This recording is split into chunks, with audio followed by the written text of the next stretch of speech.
E aí galera, tudo bem?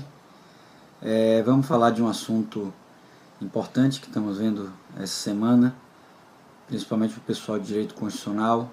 Especificamente vamos falar de controle de constitucionalidade. A gente viu que o fundamento do controle de constitucionalidade é a hierarquia do ordenamento jurídico, que faz com que as normas infraconstitucionais estejam sob a égide, né, das normas constitucionais, da Constituição. Elas têm que obedecer à Constituição.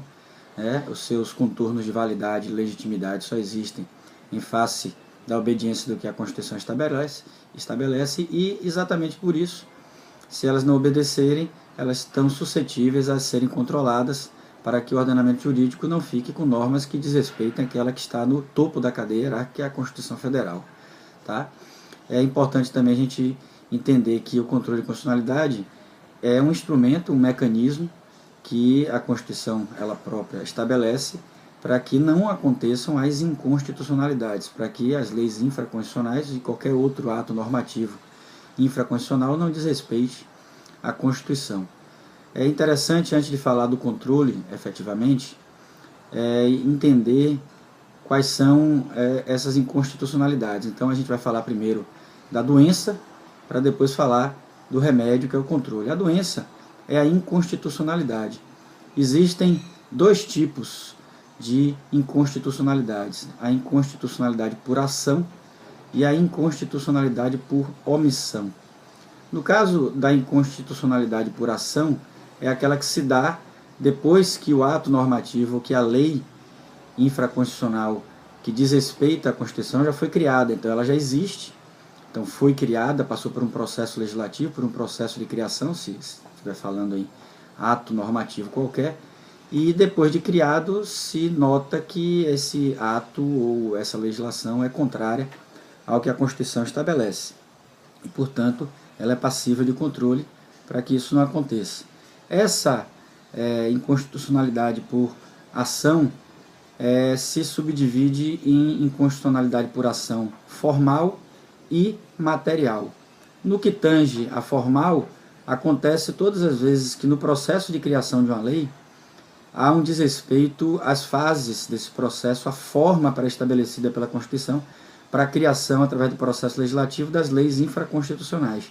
Se o desrespeito, portanto, for a forma, for o procedimento, a gente tem uma inconstitucionalidade por ação formal. Mas é possível que o desrespeito não seja da forma, do processo em si, do procedimento, e sim da matéria, do conteúdo, do assunto versado na lei infraconstitucional.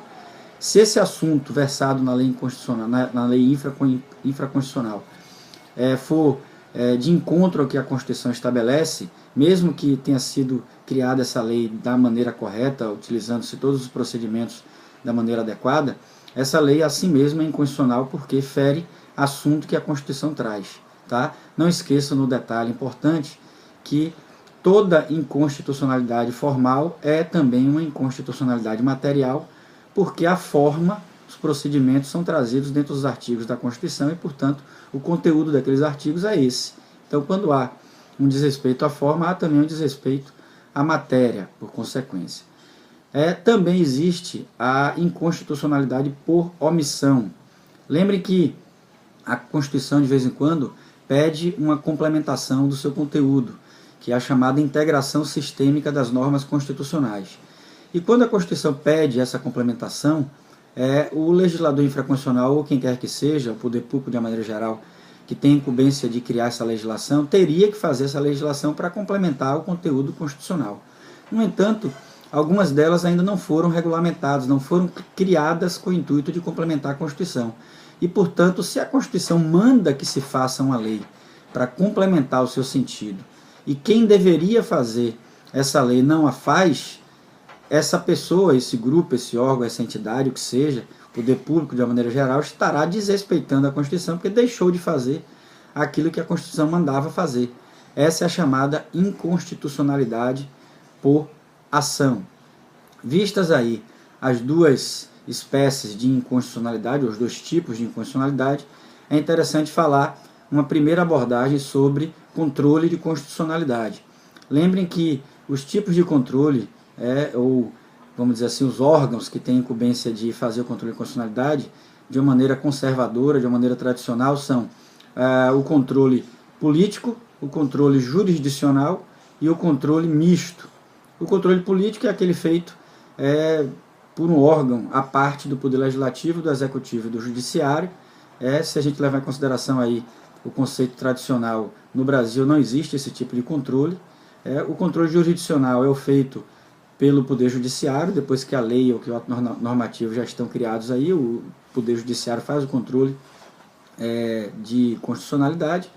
E o misto é a mistura do controle político, no que tange a se fazer o controle por um órgão à parte dos três poderes, mais o controle jurisdicional. Então o Estado que tem esses dois controles teria um controle misto. Lembrem que, atualmente, alguns autores mais modernos estabelecem que o controle político acontece sim aqui no Brasil, se a gente levar em consideração que dos três poderes, o poder executivo e o poder legislativo, que são poderes políticos, já que os seus integrantes são eleitos, esses poderes fazem um controle que a gente chama aqui de preventivo. Esse controle é feito pelo legislativo dentro das comissões ou do plenário. Então, ainda em fase de processo legislativo, o controle é sobre o projeto de lei. E uma vez aprovado no legislativo e encaminhado para o executivo, o chefe pode sancionar ou vetar. E se ele vetar, um dos motivos do veto pode ser a inconstitucionalidade também. E nesse caso, a gente está falando também em projeto, e de forma preventiva ocorre esse controle. Como são dois poderes políticos, alguns autores dizem que isso é um controle político, que somado ao nosso controle jurisdicional, aqui também teria um controle misto, nesse sentido mais atual.